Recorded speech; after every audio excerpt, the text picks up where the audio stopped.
I held my daughter for the first time on October 10th, 2024. Well, I thought I did. She was so light in my arms, wrapped in that pink blanket Kira had picked out. 5 pounds, 4 ounces, Kira told me. Small but healthy. Her little face was barely visible under the hospital hat. And when I tried to adjust it to see her better, Kira quickly took her back from me. "She's tired, Jamie," she said. "Let her rest." I didn't push it. I was a new dad. What did I know? My name is Jamie. I'm 23 years old, and I live in Airdrie, Scotland. And for 9 months, I believed I was going to be a father. I bought nappies. I helped pick out names. I stayed up at night worrying about whether I'd be good enough. Whether I could provide for this tiny human who was going to depend on me for everything. I worried about a lot of things. But the one thing I never worried about? Whether my baby was real. Because who would lie about something like that? I'm going to tell you a story that still doesn't feel real to me, even though I lived it. A story about the woman I loved, the baby I thought was mine, and the moment everything I believed turned out to be a lie. This is the story of Bonnie-Leigh Joyce Gardner, my daughter who never existed. Kira and I met in January 2024. She had this energy about her, you know? She was funny, outgoing, always had these elaborate stories about her life. Looking back now, I should have noticed the pattern. But when you're falling for someone, you don't see the red flags. You just see them. We'd only been together a few months when she told me she was pregnant. April 2024. I remember exactly where we were, sitting in her living room, and she just said it. "Jamie, I'm pregnant." My heart stopped. Completely stopped. We'd only been together 3 months. 3 months. I was 23, working a regular job, still living at home. I wasn't ready to be a father. But as I looked at her face, saw her eyes searching mine for a reaction, I knew I had to step up. "Okay," I said. "Okay, we'll figure this out," she cried. Told me she was scared. Told me she didn't know what to do. I held her and promised her we'd do this together. That's what you're supposed to do, right? That's what a good man does. When I told my family, it didn't go well. My mom sat down at the kitchen table and just stared at me. 3 months, Jamie? You've known this girl for 3 months and now she's pregnant? I know it's fast. It's reckless. My mom shook her head. How do you even know it's yours? That stung. Mom, don't. I'm serious. You barely know this girl. Has she been to a doctor? Have you seen proof? I got defensive. Told her she was being unreasonable. That Kira needed support right now, not judgment. We argued. My family wasn't happy, and I knew it. Looking back, my mom's instincts were right. But at the time, I thought she was just being overprotective. I thought she was being cruel. Kira posted about it on social media, about how my family wasn't supportive, about how they didn't want the baby, about how hard it was to be judged for being young and pregnant. I tried to defend my family, but Kira was upset. "They're making me feel like I'm ruining your life," she sobbed.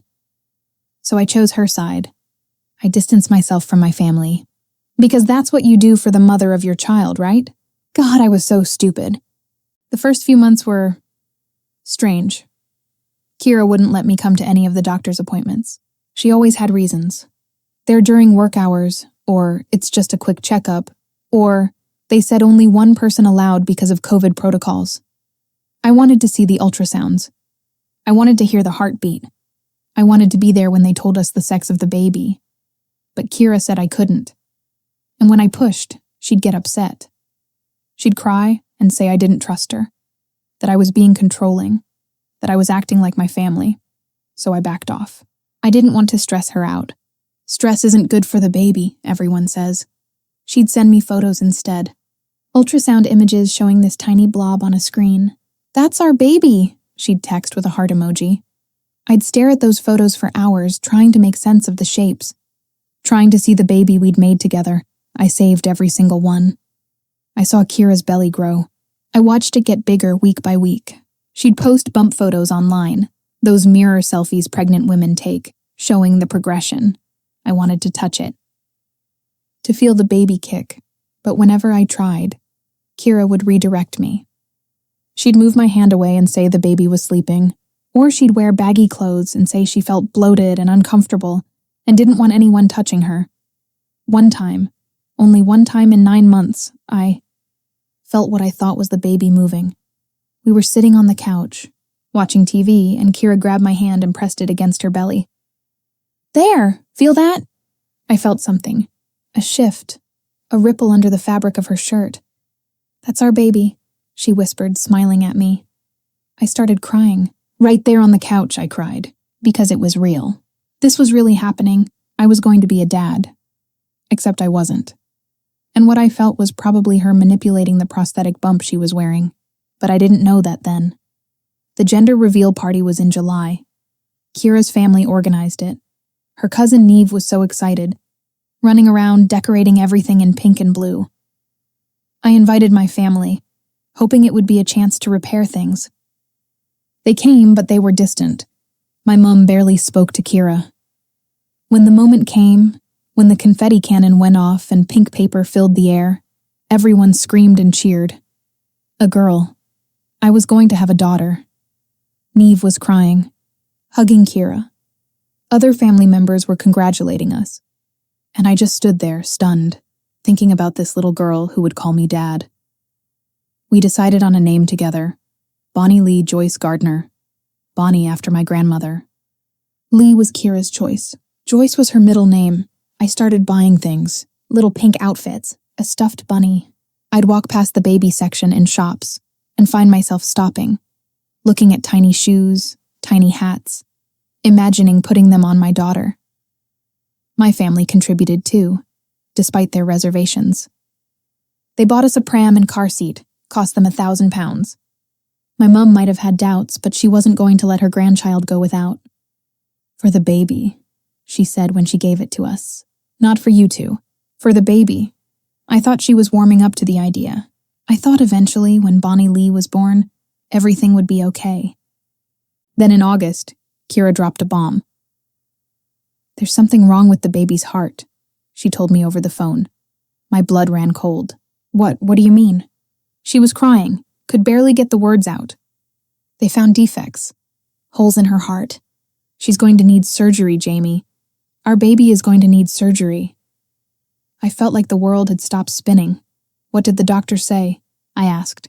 What's the prognosis? Kira told me they were confident it could be fixed, that they had a team ready, that babies survive this kind of thing all the time. But I heard the fear in her voice. And I was terrified. I tried to come to the next appointment with her. Please, Kira, I need to talk to the doctors. I need to understand what's happening.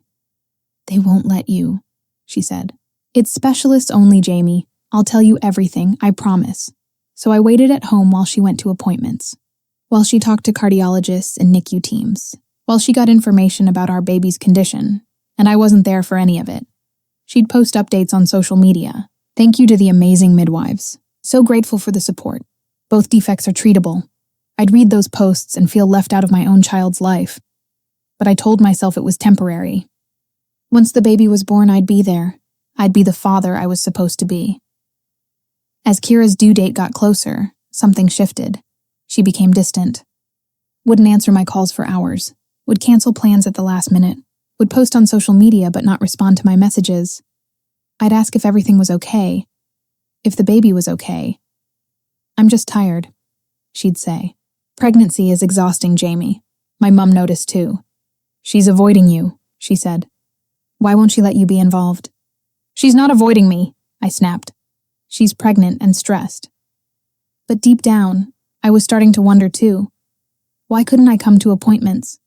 Why couldn't I see her regularly? Why couldn't I feel the baby kick more than once in 9 months? I pushed those thoughts away. Told myself I was being paranoid. Told myself I was being like my family, suspicious and unsupportive. I should have listened to those doubts. October 10th, 2024. The text came at 6 a.m. She's here. Bonnie-Leigh is here. Born at 2:46 a.m. 5 Libis 40Z. I stared at my phone in disbelief. The baby had been born. My daughter had been born 4 hours ago, and I hadn't been there. I called Kira immediately. She sounded exhausted, which made sense, but there was something else in her voice I couldn't place. Why didn't you call me? I asked. I wanted to be there. It happened so fast, she said. I didn't have time. I'm sorry. I wanted to be angry, but she'd just given birth. She'd just been through hours of labor, alone. I couldn't be angry at her. Can I come see you? See the baby? Not yet, she said quickly. I'm so tired, Jamie. Just give me a day to recover. A day. I had to wait a whole day to meet my daughter. When I finally got to hold Bonnie-Leigh, something felt off immediately. She was so light. Too light, even for a baby that small. And she was completely still. Not sleeping still, just still. Can I see her face? I asked, trying to adjust the hat she was wearing. Kira took her back from me. She needs to stay warm, Jamie. Stop fussing with her clothes. I watched Kira hold the baby. Watched how she positioned her, always at a distance, always wrapped tight. She hasn't cried yet, I said. Is that normal? She's very calm, Kira said. The midwife said some babies are just naturally calm. But something in my gut was screaming that this wasn't right. My mom came to visit a few days later. She wanted to meet her granddaughter despite everything. I watched her hold Bonnie-Leigh. Watched her face change as she touched the baby's skin. She's cold, my mom said, looking at Kira. This baby is freezing. I just took her to the hospital, Kira said quickly. She has a cold. They said she's fine. My mom looked skeptical. A newborn with a cold this severe should be in hospital, Kira. They checked her. She's fine. My mom handed the baby back, but I could tell she was troubled. On the way out, she pulled me aside. Jamie, something is wrong with that baby. She just has a cold. Mum, no. My mum looked me dead in the eye. Something is very wrong. That baby doesn't move. She doesn't make sounds. She feels wrong. You're just trying to find problems because you never wanted this baby. I'm trying to protect you. My mum's voice cracked. Please, Jamie, just pay attention. Really look at what's happening here. I was angry at her for saying that, for suggesting something was wrong with my daughter. But late that night, lying in bed, her words echoed in my head. Something is wrong. Over the next few days, I tried to spend more time with Bonnie-Leigh. Tried to be the dad I'd planned to be. But Kira wouldn't let me. She's sleeping, she'd say when I came over. Can I feed her? I'd ask. I just fed her. Can I change her nappy? She doesn't need changing. I started to feel like I wasn't the father at all. Like I was just some observer in my daughter's life. And then there was the silence. The complete and total silence. Babies cry. Everyone knows that. Babies cry when they're hungry, when they're wet, when they want attention. It's what they do. Bonnie-Leigh never cried.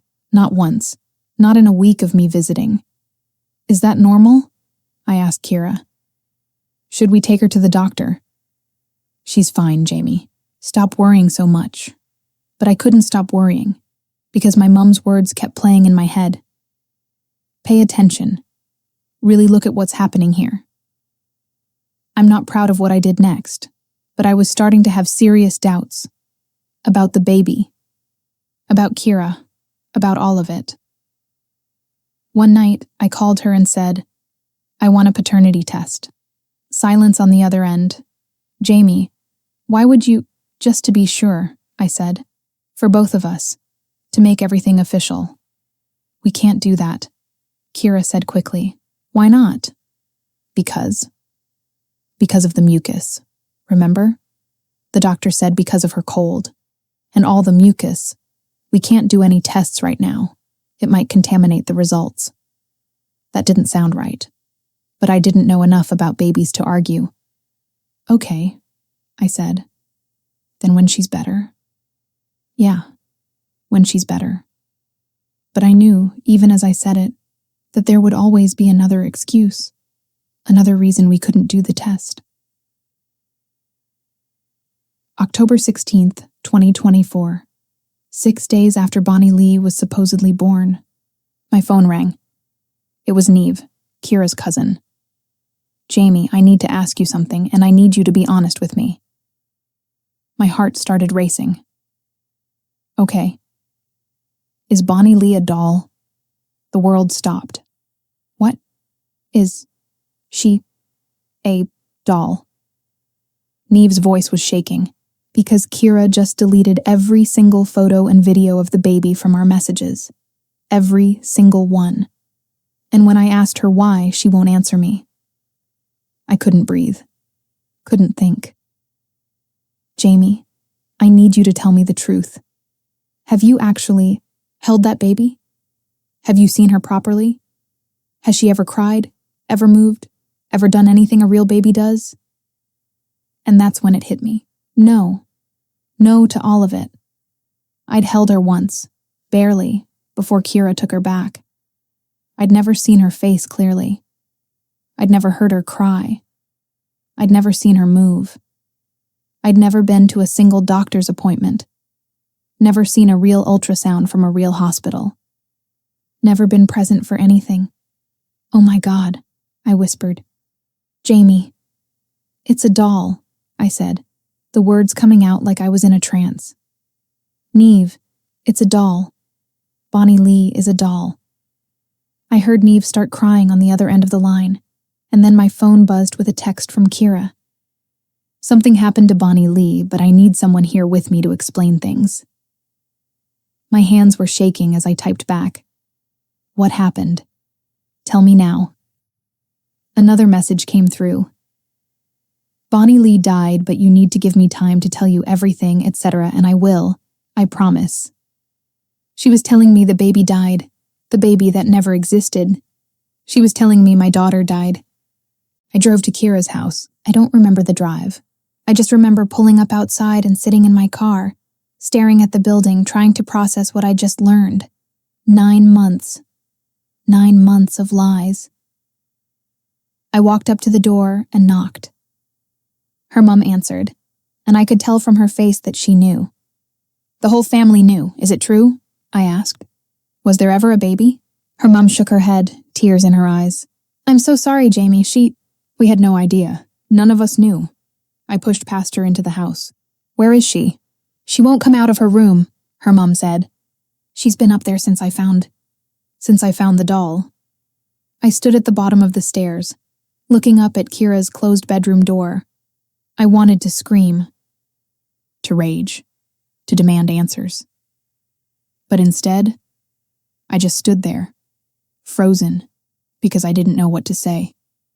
What do you say to someone who's lied to you about something this fundamental? What do you say to someone who made you believe you were going to be a father when there was never a baby at all? Jamie, Kira's mom touched my arm. I need you to know that we would never have let this happen if we'd known. We all thought, I know, I said quietly. I thought so too. Kira wouldn't come down, wouldn't face me, so she sent messages instead. I'm sorry. I didn't mean for it to go this far. I lost a baby and I didn't know how to cope. Please don't hate me. I read those messages over and over, trying to make sense of them. She lost a baby? Was that true? Had she actually been pregnant at some point and miscarried? Or was that just another lie to make her seem more sympathetic? I typed and deleted responses a dozen times. Finally, I just wrote, You need help, Kira. Professional help. And then I blocked her number. The next few days were a blur. I had to tell people. Friends who'd congratulated me, family who'd bought gifts, coworkers who'd thrown me a mini celebration. There is no baby, I had to say over and over. There never was a baby. It was fake. All of it. Some people were sympathetic. Others looked at me like I was the idiot who should have known. How did you not realize? Someone asked me, how did I not realize? Because I trusted her. Because when someone you love tells you they're pregnant, you believe them. Because you don't think someone would lie about something this huge, this life-changing. My mom came to my flat and just held me while I cried. She didn't say, I told you so. She didn't gloat about being right. She just held me and let me fall apart. You're not stupid, she said. She's a good liar. None of us could have predicted this. But I felt stupid. I felt like the biggest idiot in the world. Then Neve posted her TikToks, and the whole thing exploded online. Millions of views. Millions of people watching me get humiliated. Millions of people commenting on how I should have known, how obvious it was. How could anyone be this gullible? I deleted all my social media accounts. Couldn't handle seeing my name, seeing Kira's name, seeing jokes about fake babies and reborn dolls. People made memes. Actual memes about the worst thing that had ever happened to me. There was a video of a mannequin with the caption, Bonnie-Leigh's first day of school. Thousands of people thought it was hilarious. I didn't leave my flat for days, called in sick to work, just sat there, replaying everything in my head. Every moment I should have questioned, every red flag I ignored, every time my mom warned me and I didn't listen. People kept asking me questions I couldn't answer. Did you ever see her actually pregnant? I thought I did. I saw the bump, but apparently it was fake. Did you ever go to any appointments? No. She never let me. Did you ever demand to be more involved? I tried, she'd get upset. Say I was being controlling. Say I was acting like my family who didn't support us. Did you ever touch the baby properly? Once. For maybe 30 seconds before she took her back. How did you not know it was a doll? Because I trusted her. That's the answer I wanted to scream at everyone. Because when you love someone, when you're in a relationship with someone, you trust them. You don't inspect their belly for straps. You don't demand proof that the baby is real. You don't treat your partner like a liar until you should have. A few days after everything came out, someone sent me screenshots of Kira's Instagram posts. She'd written a long confession, admitted everything, said she wasn't pregnant, there was no baby, she made it all up. She claimed she'd had a miscarriage and couldn't cope with the grief, that she wasn't in a good headspace, that she didn't know how to stop once she started. Part of me wanted to believe that, wanted to believe there was a real loss behind all of this, something that explained it, something that made it less evil. But the rest of me wondered, was the miscarriage real? Or was that another lie? Just another story in a long line of stories she'd told to get sympathy? I'll never know. And that might be the worst part, not knowing what was real and what wasn't. Not knowing if anything about our relationship was true. People focus on the fake baby. And yeah, that's the big lie, the dramatic story, the thing that went viral. But I lost more than a fake baby. I lost 9 months of my life. 9 months where I could have been meeting someone real, building a real relationship, living my actual life. I lost my relationship with my family. I pushed them away, defended Kira, chose her over them because I thought I was doing the right thing. I lost my trust. In people, in relationships, in love. How do I ever trust someone again after this? How do I believe anyone about anything when I was fooled this completely? I lost the version of myself who believed people were fundamentally good, who thought that if you loved someone and trusted them, things would work out.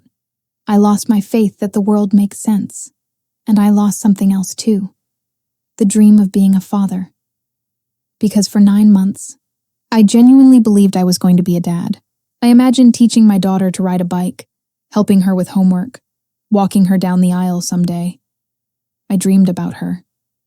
About Bonnie-Leigh, about the life we'd have together. And now those dreams are tainted, associated with lies and humiliation and pain. Will I ever be able to be excited about fatherhood again? Or will I always remember this? I started seeing a therapist 2 weeks after everything came out. I feel like an idiot, I told her in our first session. You were victimized, she said. There's a difference. Everyone thinks I should have known. People always think that after the fact. But when you're in it, when you're being manipulated by someone skilled at manipulation, it's not that simple. She explained something called coercive control. How abusers isolate their victims, make them doubt themselves, create situations where the victim feels like they're the problem. Kira kept me away from appointments, made me feel like I was being unsupportive when I questioned things, painted my family as the enemy, made me choose between them and her. Classic manipulation tactics. None of this is your fault, my therapist said. You were a young man who was told he was going to be a father. You stepped up, you tried to do the right thing. That's not stupidity. That's character. I'm trying to believe her. I had dinner with my mom last week. First time I'd really talked to her since everything happened. I should have listened to you, I said. No. My mom shook her head. I wish you had. But I understand why you didn't. You were trying to stand by someone you loved. You were trying to do right by your child. I can't fault you for that. You warned me so many times. And you were being loyal. That's not a bad quality, Jamie. It's just, you were being loyal to the wrong person. We talked for hours, about everything, about how she knew something was off but couldn't quite put her finger on it, about how she felt helpless watching me get deeper into Kira's lies, about how much it hurt to see me suffering now. Are you going to be okay? She asked me. Eventually, I said, I think so. Maybe. She squeezed my hand. You will. You're stronger than you think. The hardest part is other people's reactions. Some people are sympathetic. That must have been so hard. I'm sorry you went through that. Others are judgmental. How did you not know, though? Like, seriously, how? And some treat it like entertainment. Oh my God, are you the Jamie? From the doll baby story? That's wild, man. That's absolutely mental. I've learned to just walk away from the ones who treat it like a joke. This isn't a funny story to me. This is my life. This is trauma I'm trying to process. I've learned that trust is complicated. You want to trust people. You want to believe that when someone tells you something important, they're telling the truth. But you also have to listen to your instincts. And I didn't do that. I had doubts, lots of them, and I pushed them down because I didn't want to seem unsupportive or suspicious. Next time, if there is a next time, I'll listen to those doubts. I've learned that love can make you blind. I loved Kira. Or I thought I did. And that love made me ignore things I shouldn't have ignored. Made me make excuses for behavior I shouldn't have excused. Love is important. But it can't be the only thing. There has to be trust, honesty, respect. Without those things, love isn't enough. I've learned that some people are broken in ways you can't fix. If Kira really did have a miscarriage and couldn't cope, that's tragic. But what she did to cope, lying to everyone, faking an entire pregnancy, manipulating people who loved her, that's not okay. That's not something I could have fixed by being more supportive or understanding. She needed professional help. She still needs professional help. And I've learned that I'm stronger than I thought, because I survived this. I'm still here. I'm still getting up every day, going to work, seeing my family, trying to rebuild my life. Some days are harder than others. Some days I don't want to get out of bed. Some days I see a baby in a pram and feel this crushing sadness for what I thought I had. But I'm still here. I don't know what happened to Kira after everything came out. I heard she deleted her social media, that she went to stay with her dad, that she's supposedly getting help. I hope she is. I really do. Not for her sake. I'm still too angry for that. But for the sake of whoever she's with next. Because if she doesn't get help, if she doesn't deal with whatever drives her to do these things, she'll do it again. Maybe she has done it before. The rumors say she faked a pregnancy with a doll in 2023. That she lied about having cancer. If that's true, then I'm just the latest victim in a long line of people she's deceived. And that somehow makes it worse. Knowing I wasn't special. Knowing this wasn't some unique situation born out of grief or trauma. Knowing that I was just another mark in her pattern of lies. Sometimes I think about all the other people Kira hurt. Neve, who was so excited to be a cousin. Who drove Kira around with the fake baby in her car. Who cried happy tears at the gender reveal only to realize it was all a performance. Kira's mum, who found the doll and had to realize her daughter had been lying to everyone for 9 months. Who had to stand there while her daughter refused to come out of her room and face what she'd done. My mum, who tried to warn me and had to watch me push her away. Who knew something was wrong but couldn't prove it. All the family members who bought gifts, threw parties, rearranged their lives to prepare for a baby that didn't exist. We're all victims of this. All of us were used as props in Kira's elaborate fantasy. And the worst part? She got what she wanted. For 9 months, she was the center of attention. People fussed over her, bought her things, celebrated with her. And when it all fell apart, she got even more attention. Went viral. Had millions of people talking about her. Even now, telling this story, I'm giving her what she wanted, the spotlight.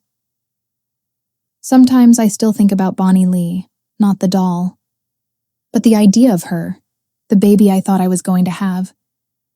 I picked out that name with Kira. Bonnie, after my gran. I loved my gran. She died when I was 12, and naming my daughter after her felt like a way to keep her memory alive. Now that name is tainted, associated with lies and humiliation. Will I ever be able to use it for a real daughter someday? Or will it always remind me of this? I don't know. What I do know is that somewhere out there, there's a doll. A reborn doll with glass eyes and painted skin and tiny fingers. A doll that was dressed up and photographed and presented to the world as my daughter. And I wonder what happened to it. Is it in a closet somewhere? In a bin? On eBay being sold to some unsuspecting collector who has no idea about its history? That's Bonnie-Leigh, the listing might say. The famous doll from the viral story. It's surreal. My daughter, who never existed, is a piece of internet history now. A meme. A cautionary tale. People will talk about this story for years. It'll be one of those things people bring up when discussing weird news. Remember that woman in Scotland who faked having a baby with a doll? And I'll be the father who didn't know. Forever associated with this. Forever remembered as the guy who got fooled. So that's my story. I'm Jamie. I'm 23 years old. And for 9 months, I believed I was going to be a father. I bought nappies. I picked out names. I worried about being good enough. I dreamed about teaching my daughter things. About watching her grow up. About all the moments we'd share. And none of it was real. I've been asked a lot of questions since this happened. How could you not know? Weren't there signs? How stupid do you have to be? And here's what I want people to understand. When you love someone, when you trust someone, you don't approach the relationship looking for lies. You believe them, you support them, you do your best to be there for them. That's not stupidity. That's what relationships are supposed to be built on. The problem wasn't that I was too trusting. The problem was that Kira was too good at lying. I'm not okay yet. I don't know when I will be. Some days I feel angry, furious at Kira for doing this, at myself for falling for it, at the universe for letting it happen. Other days I just feel sad. Sad for the future I thought I was going to have. Sad for the relationships that were damaged. Sad for everyone who got caught up in Kira's lies. But I'm working on it. I'm in therapy. I'm rebuilding my relationship with my family. I'm learning to trust my instincts again. And I'm learning to forgive myself. Because here's the thing. I did nothing wrong. I stepped up when I thought I was going to be a father. I tried to support someone I loved. I made sacrifices. I made plans. I did everything a good man is supposed to do in that situation. The fact that it was all based on a lie, that's not on me. That's on Kira. If you're watching this and you've been through something similar, if you've been lied to, manipulated, made to feel crazy for questioning things, I want you to know that it's not your fault. Liars are good at what they do. Manipulators are skilled at making you doubt yourself. And when you love someone, when you trust them, you're vulnerable to that manipulation in ways you can't always protect yourself from. You're not stupid. You're not naive. You're human. And if you're someone who knows a compulsive liar, someone who creates these elaborate stories and drags people into them, please, get them help. Don't enable them. Don't make excuses for them. Don't let them hurt more people. Because every lie they tell, every person they deceive, every elaborate fantasy they create, it leaves real damage in its wake. It's been a few weeks since everything came out. The internet has mostly moved on to the next viral story. The TikToks have stopped getting millions of views. The news articles have dried up. But for me, it's still happening. Every day. Every time I wake up and remember that the last 9 months of my life were a lie. I'm taking it one day at a time. I'm focusing on work, on family, on the friends who stuck by me through this. I'm trying to remember that not everyone is like Kira, that most people are honest, that it's still possible to trust and love and build a life with someone. I'm trying to imagine a future where this is just a story I tell, a bad thing that happened to me but not the defining thing, not the thing that broke me permanently. Some days I can imagine that future, other days it feels impossible, but I keep going. Because what else can you do? There's one question people keep asking me that I still don't have an answer for. Do you think Kira loved you? I don't know. I really don't know. If she loved me, why would she do this? Why would she put me through 9 months of lies, humiliation, pain? But if she didn't love me, why go through all this effort? Why not just break up with me? Why create this elaborate fantasy? Maybe she loved the idea of me. Loved the idea of us being a family. Loved the attention that came with being pregnant and having a supportive partner. Maybe she loved me in the only way she knows how to love. Through stories, through fantasies, through constructed realities that let her be whoever she wants to be. Or maybe she never loved me at all. Maybe I was just a prop in her story, the supporting character in her drama. I'll never know, and I've had to make peace with that. I still have nightmares sometimes. In them, I'm holding Bonnie-Leigh. She feels warm in my arms, real. She's crying, that newborn cry that's so distinct. And I'm looking down at her face, seeing her eyes open for the first time. And then I look closer, and I realize she's not real. She's silicone and paint. Her eyes are glass. Her cry is coming from somewhere else, some recording I can't see. And I wake up in a cold sweat, heart pounding, that feeling of wrongness washing over me all over again. My therapist says the nightmares will fade with time, that my brain is processing the trauma, working through it in the only way it knows how. I hope she's right. If you're watching this, Kira, and I suspect you might be because you always did like attention, I want you to hear this directly from me. I don't forgive you. Not yet. Maybe not ever. What you did to me, to my family, to everyone who cared about you, it was cruel. It was manipulative. It was unforgivable. You took 9 months of my life. You made me believe I was going to be a father. You made me choose you over my family. You made me defend you, support you, plan my entire future around a lie. And when it all fell apart, you tried to make yourself the victim. You claimed you'd had a miscarriage, that you were grieving, that you didn't know how to stop. Maybe that's true. Maybe you really did lose a baby, and this was your way of coping. But even if that's true, it doesn't excuse what you did. It doesn't undo the harm. It doesn't make any of this okay. You need help, Kira. Real professional help. The kind of help I couldn't give you even if I'd known you needed it. Please get that help. Not for me. I never want to see you or speak to you again. But for yourself. And for whoever you're with next. Because if you don't, you'll do this again. You'll hurt more people. You'll create more damage. And eventually, you'll run out of people willing to believe you. You'll run out of people willing to love you. And you'll end up alone. Surrounded by the ruins of all the lies you've told. I don't want that for you. Despite everything, I don't want that. But more than that, I don't want you to do this to anyone else. So please, get help. There's something strange I've realized in the aftermath of all this. As horrible as this experience was, it taught me things I needed to learn. I learned to listen to my instincts. To not ignore red flags just because I want something to be true. I learned that my family loves me more than I realized. That they were trying to protect me, even when I pushed them away. I learned that I'm stronger than I thought. That I can survive something that felt like it would destroy me. I learned that trust has to be earned, not just given freely. That love isn't enough without honesty and respect, and I learned what I don't want, what I won't accept, what my boundaries are.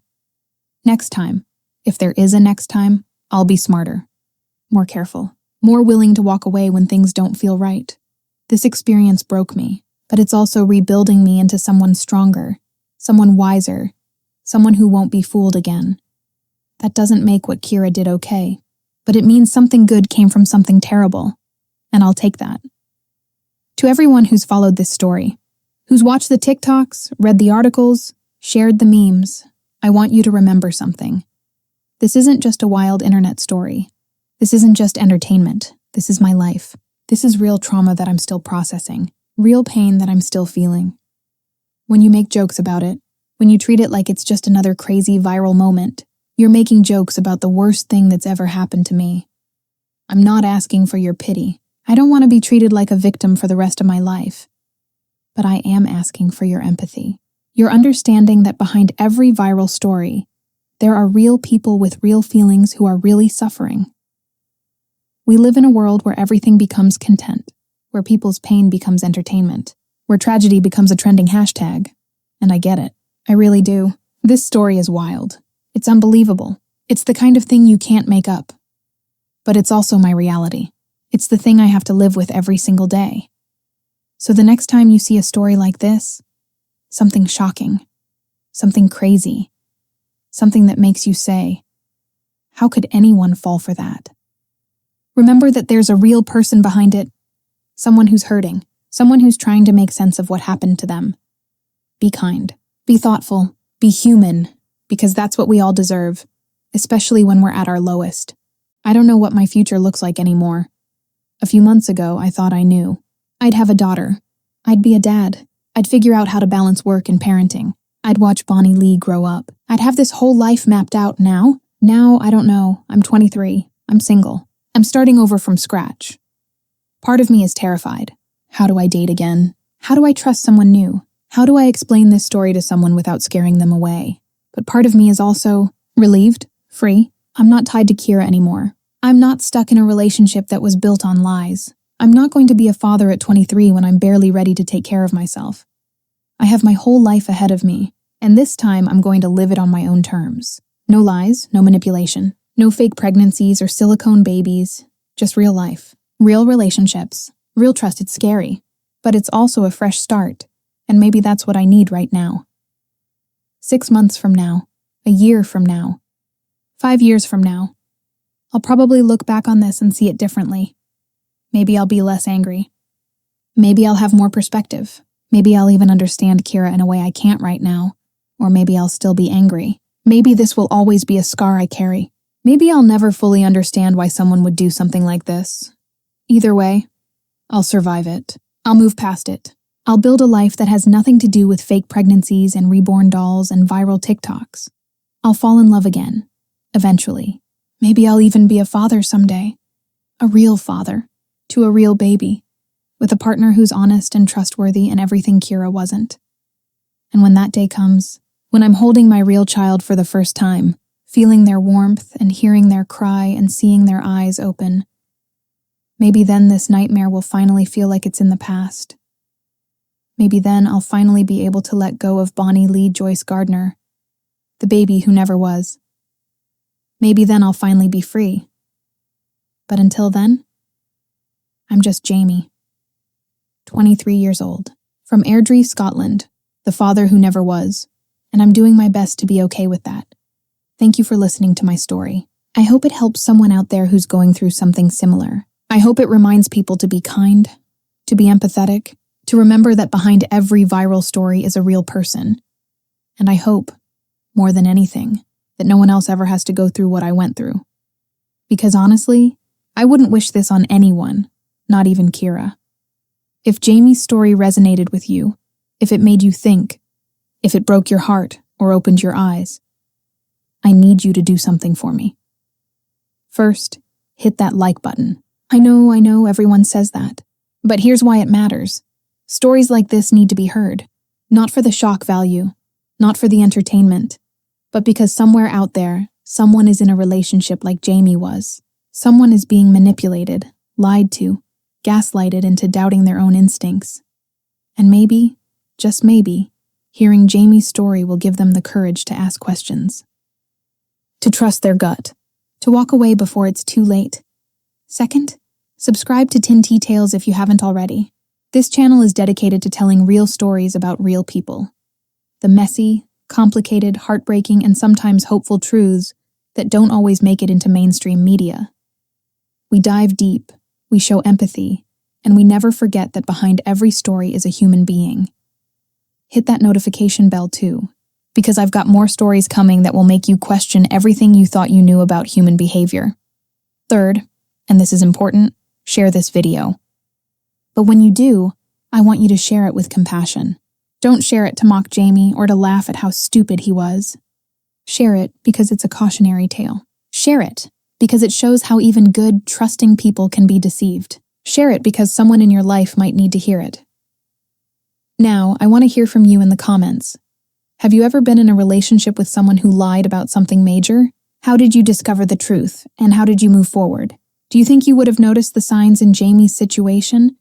Or do you think you might have been fooled too? What advice would you give to someone who's dating someone they suspect might be lying to them? And here's a big one. Do you think Kira deserves forgiveness? Should we show empathy for her mental health struggles? Or does what she did cross a line that can't be uncrossed?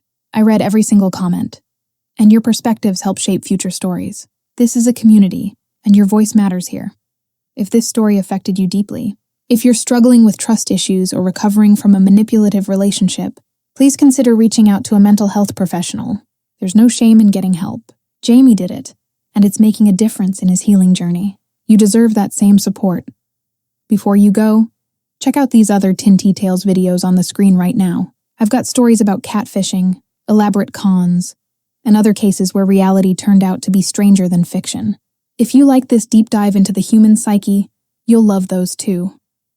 Remember, stay skeptical, but don't lose your ability to trust. Stay aware, but don't become paranoid. And most importantly, stay kind, both to others and to yourself. Because the world is full of Kiras, people who lie, manipulate, and deceive. But it's also full of Jamies, people who love, trust, and try to do the right thing. Don't let the Kiras of the world turn you into someone who can't recognize the Jamies. This has been Tinty Tales. I'm your host, and I'll see you in the next story. Stay safe out there.